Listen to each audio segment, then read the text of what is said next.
Hey, it's Bob. How you doing? This is actually my second video I did today.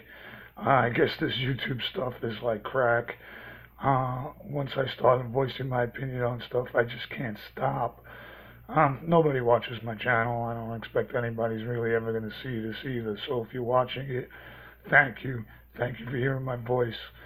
Um, I'd like to start a dialogue with you as long as it's an intelligent conversation. I mean, I'm not going to be triggered by anything you say. I fucking hate that word, triggered. It sounds so retarded. But I'm not going to get, upset by anything you say. And, you know, I can spit facts back and forth too. Most of my videos are anecdotal right now because I use my Kindle to do this. And it's hard to do any sort of video editing. It's hard enough just to get a good picture going. But anyway, I just wanted to talk about maybe race relations and how things are actually getting better. I watch a lot of the YouTube stuff and a lot of from the negative side or the responses or people who are saying that I'm a negative person and then the other people who respond. So this is to the SJWs, the special snowflakes, and all their opponents or all their detractors.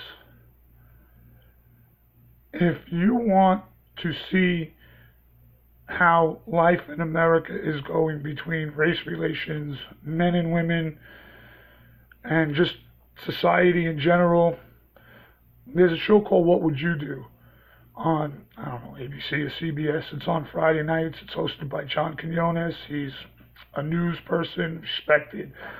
And it's basically a social situation show. Like think of it like a hidden camera. It's a hidden camera show, and they put people in all sorts of weird social situations, and then they tape the reactions of real people and how they react.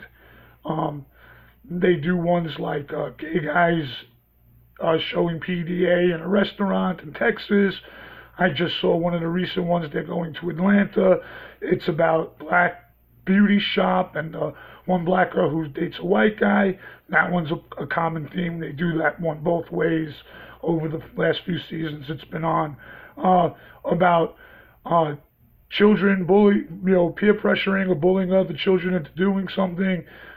About harassment of gay kids, body shaming of women, homeless people. And by the way, they did one out west. I don't know if it was Portland or Seattle, but one of those cities is supposed to be like, really good to their homeless people because they got a lot of shelters and services. But the people there were a lot less friendly than the same one they did in the when they did it in New Jersey.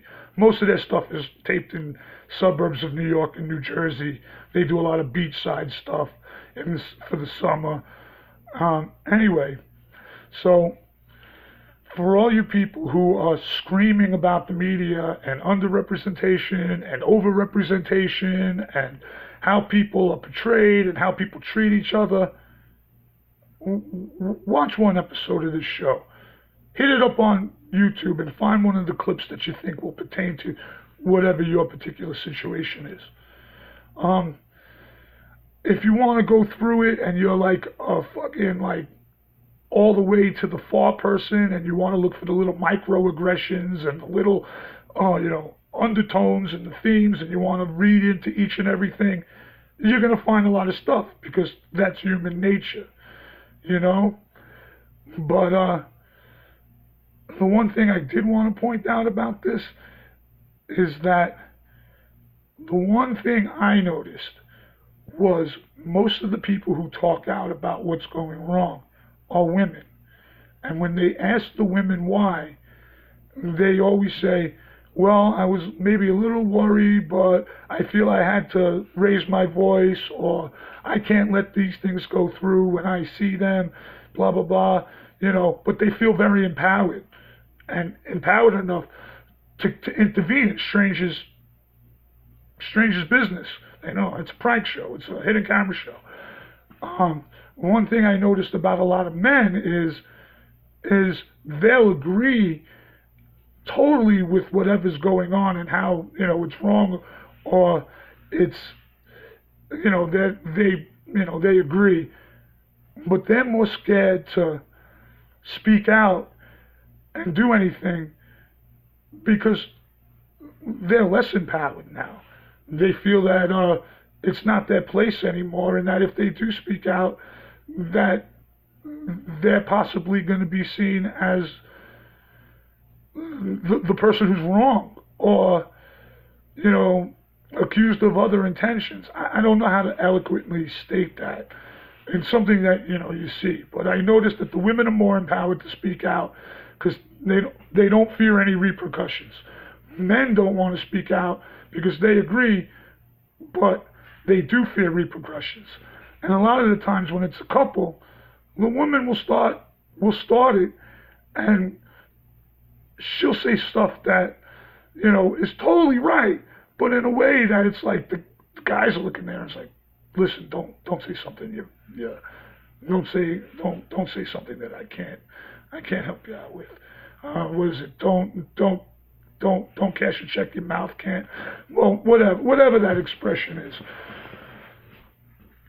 Maybe I should redo this and take that part out. I'm not about to edit it.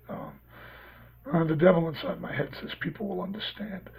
The angel says people won't. Anyway, I'm just going to leave it in. I just want to say that if you do need reaffirmation about how race relations and sex relations and gender relations are in America, and about how things are getting better around the country, please check out a show called What Would You Do? It's on Friday nights on ABC or CBS on regular TV. I'm sure you can find YouTube clips.